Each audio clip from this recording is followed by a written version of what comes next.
Greetings everybody, I am the Blue Goblin King and welcome to a new series, Pillars of Eternity. So yeah, it's finally fully released.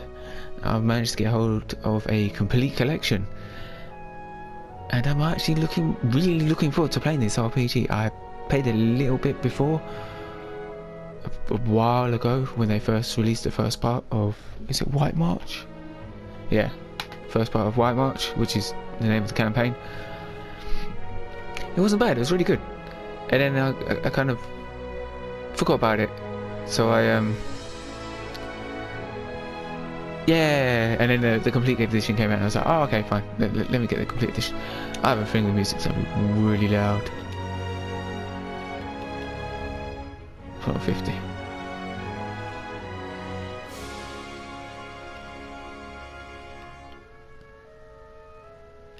It still sounds loud to me. Fine. Is it still down? Yeah, it's still down. Yes, save changes.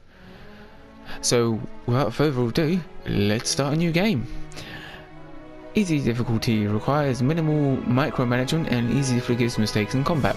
It is strongly recommended for those who are new, recently returning, or recently returning to real-time party-based RPGs.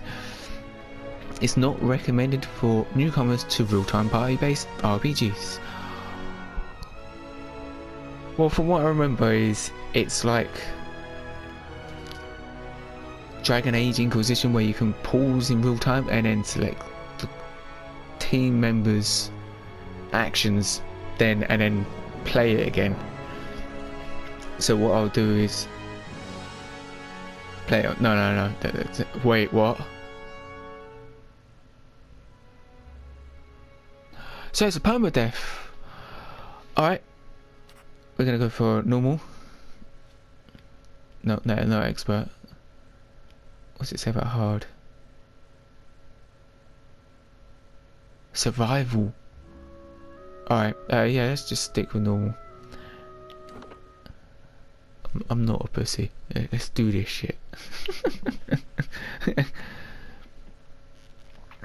Obsidian Entertainment presents a face set in stone. Pillars of Eternity.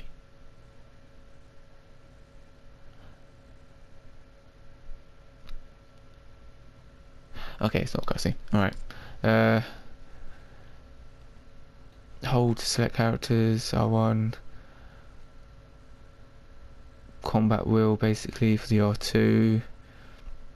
Activate effects. Attack is X. So it's to initiate combat. Zoom in, zoom out. D-pad. 5 wagons grope blindly for the path on a starless night. Their master glancing ever upward to the skies for assurance that he is on the right course. A dim lantern his only protection against the encroaching darkness. But the skies bring no comfort, shining no light, betraying no hint of what they know.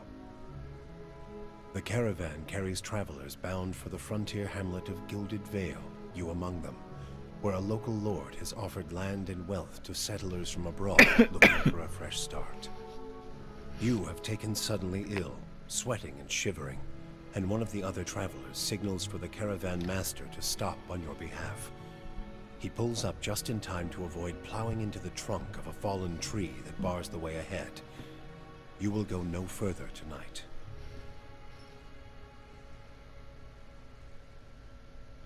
So I'm sick, and now a tree bars our way and cannot progress. I wonder if it's planned. Customization. So we will be male. So I am a male. There we go. Amua. What is this? Oh, they look like the people from Avatar. Dwarf. What do the dwarves actually look like? He does not look right without a beard. I'm sorry. Elf. Looks more like a dark elf. Is there different types of elves then? Oh no. What is this?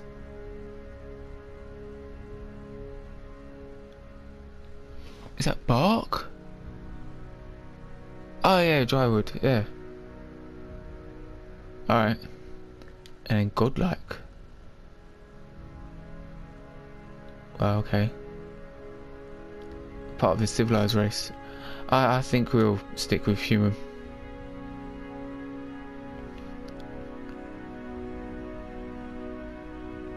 Oh, subrace. What's this? Meadow folk. Savannah folk. Ocean folk. Oh, so these are like seafarers, I guess.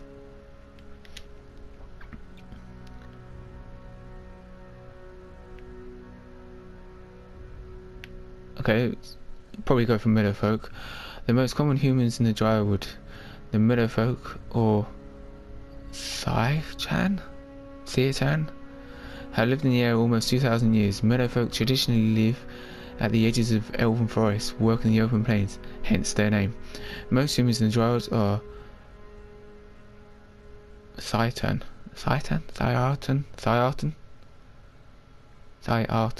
Yeah, let's go with that, Thiartan. I'm gonna forget.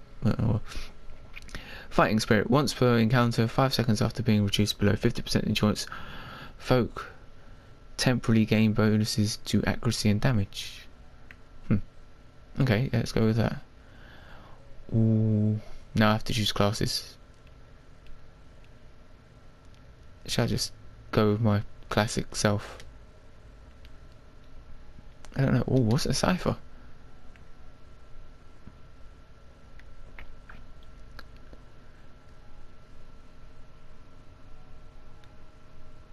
A recent discovery in the Eastern Reach, ciphers were once called,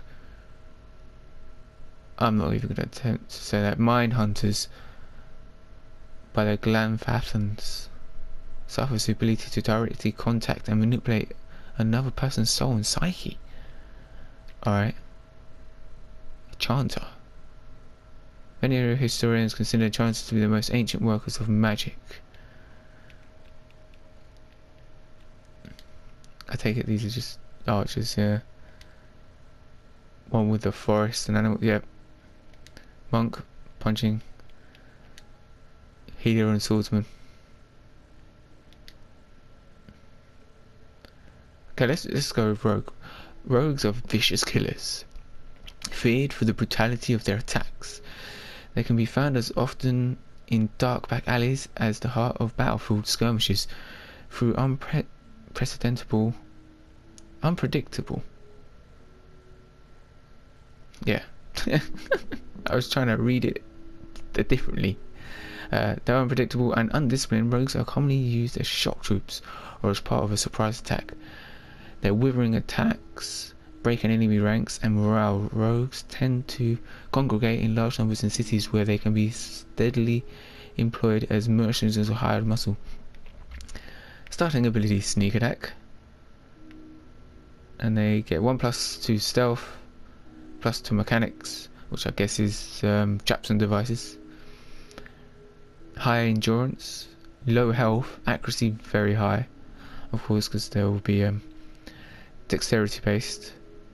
There'll be DPS, so I'm gonna have to get people to join me who will be tanks. So let's go with rogue. Ooh. Rogue abilities. What does blinding strike do? A total attack that makes the opponent unable to see, inflicts extra damage and blinds the target. Crippling strike. The rogue attacks his or her enemy's ability to move around effectively, inflicting extra damage to and hobbling any enemy successfully hit. Let's do blinding. I want to make people blind. Attributes. Dexterity, of course. +2 reflex. Deals with hand and eye coordination, balance and overall grace. It can be used for sleight of hand and fast reactions in combat. Let's give it a bit there. Give it some perception. Oh, I've got quite a lot of points. I guess it's just down to strength and Yeah. Okay. 3 more points. Do I actually need it? It's for will. To will, defense, and influence, durations and areas of effect of all abilities and talents. That's going to be magic based though. Resolve. Revolves the character's internal drive, determination, fearlessness, and the emotional intensity that can project to others. It can be useful for mental intimidation, leadership, and convincing performances. In combat, it helps characters maintain concentration and contributes to the will and deflection defenses. Alright, let's put the rest in there. I'm gonna make people so angry probably for this. Resolve, intellect, constitution. The white that wins. Alright, let's go for this one. Oh, it changes the start out as well. Oh, it's like the old school sort of, like back in the day when the people used to hunt mammoths and stuff. Oh, that's quite cool. But it's not going to be very good for me because I only need blades. Ooh. Once the crown jewel the sun sees, old Valia is now the crumbled remnants of an empire of warring merchant nations, counting many humans and dwarves among their ranks. The old Valian countries still forces to be reckoned with and are proud of their rich cultural heritage. Yeah, let's come from there. It'd be quite cool. Oh, background as well. Merc. Blade and bow is your way of life. You solve your problems by pulling out your weapon and applying force. Dissident. You made a name for yourself as a troublemaker. Disrespect for authority and a lack of care regarding the rules are recurring themes in your life. Artist. Yeah, no thanks. Oh, increased survival. Increased stealth and mechanics. Oh, so that's quite good for... No, let's go what I feel with... Yeah, let's go with Merc. Appearance. So, wow, look at that beard. What a majestic beard.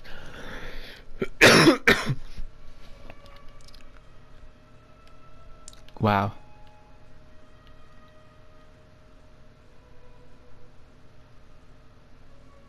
That's pretty. Does it ever need less? Oh, wow, wow, these beards are just getting more and more intense. What one's it? That one. It's a hair. There we go.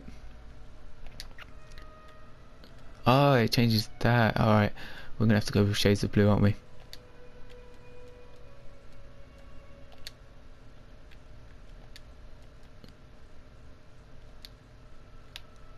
It's pretty cool. What about... Oh, you can actually change the shape of his head. Wow, he looks angry. Wow. Yeah, let's do the angry face.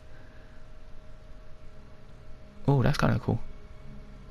It's like almost sort of like a Goku Super Saiyan 2.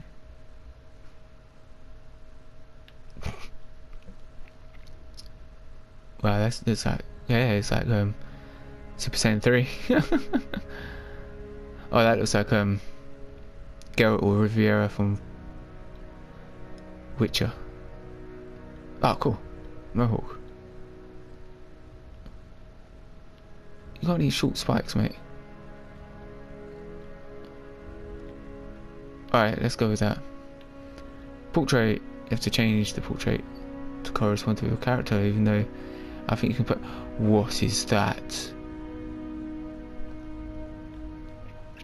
Okay, that was a bit creepy, scary. Oh, so maybe it wasn't wood, maybe it was fur. Okay, that's weird. Didn't realise it was filled with furries.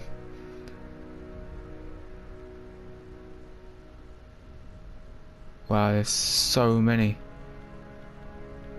Oh wait. Hey, it's the guy from Vikings. Hey, Conan the Barbarian.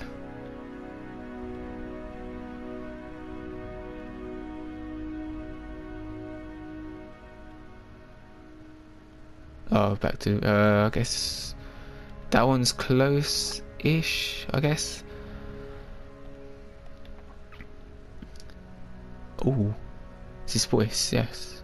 Well, now I am the leader of the group. Yeah! I'm here. I'm flattered. Quietly now. Oh, cocky Yeah? listen. I'll lead the way. You better run! Quick and quiet. Yep, done. Enter name.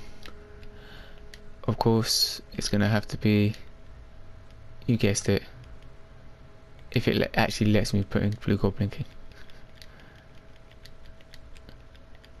It might be too long.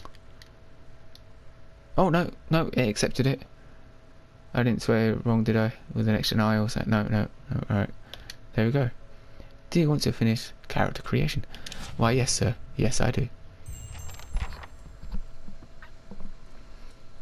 Ah, the camp.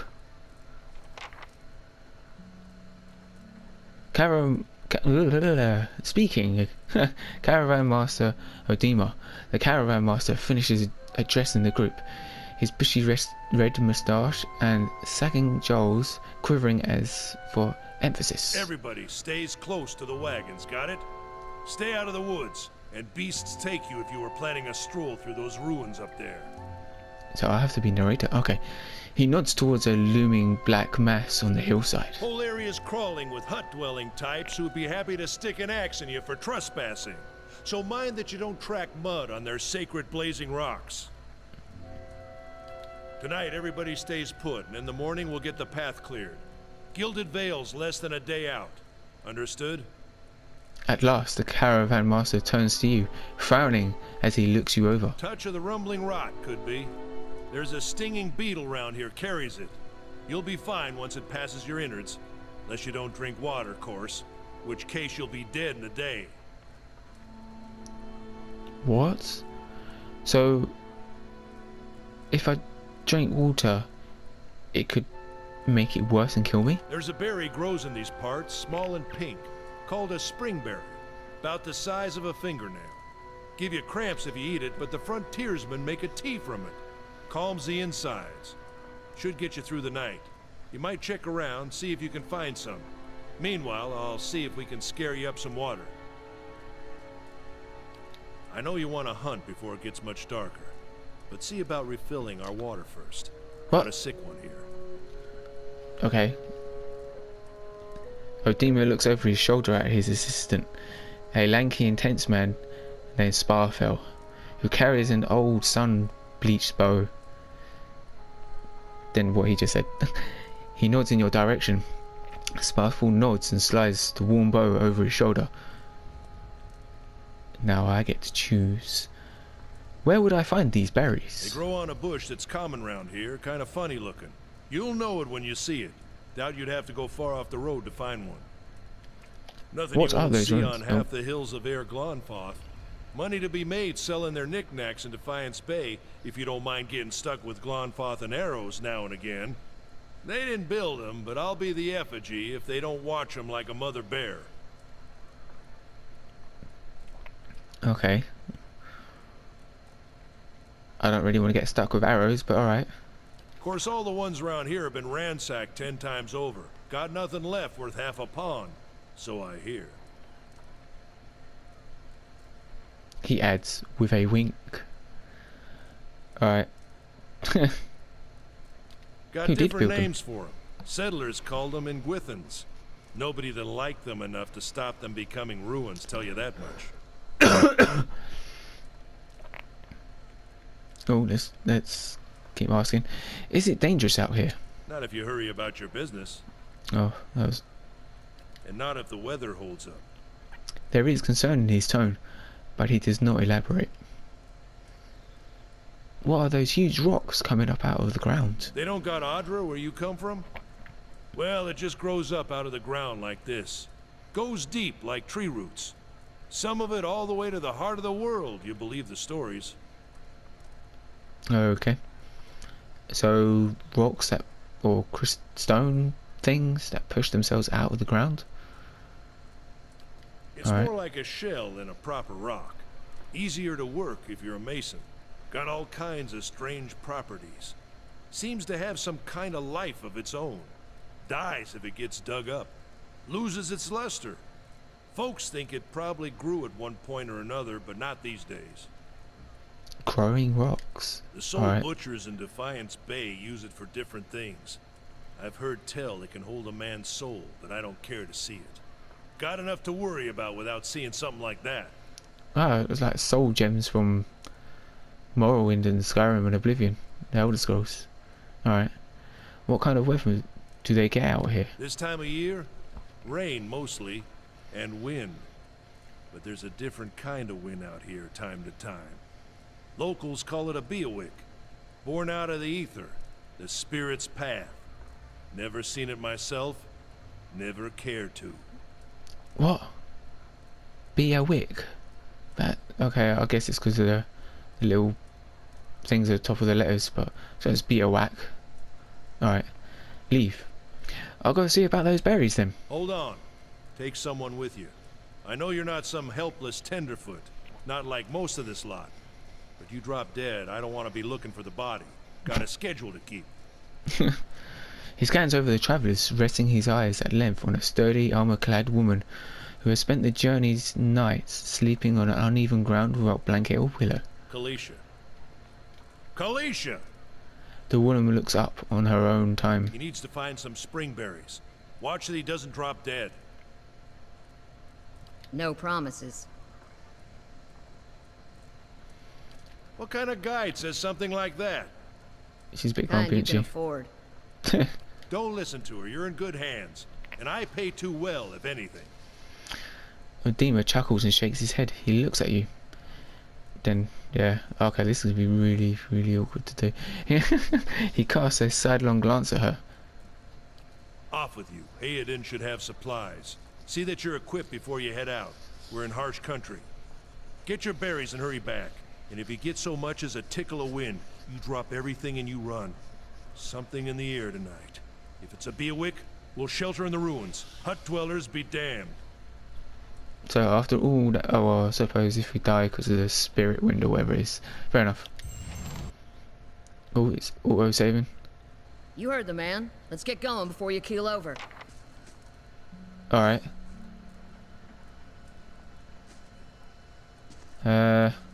Apparently there's some tutorial. Let's have a look. And it does nothing. Great. Oh, it's even got the old... If anyone remembers Baldur's Gate or Icewind Dale and Pillars of... Not Pillars of Eternity, what is the other one? Temple of Elemental Evil.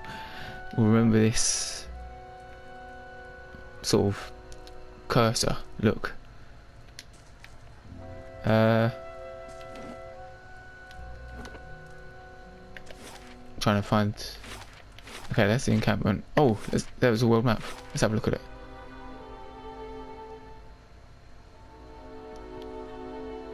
Okay. And we are here in this encampment. Yeah, so apparently there's over 70 hours of gameplay in this. So there must be quite a lot of side quests. Let's have a look at these tall glass green pillars appear as if they have sprouted from the earth. The flickering fire sets shadows dancing within.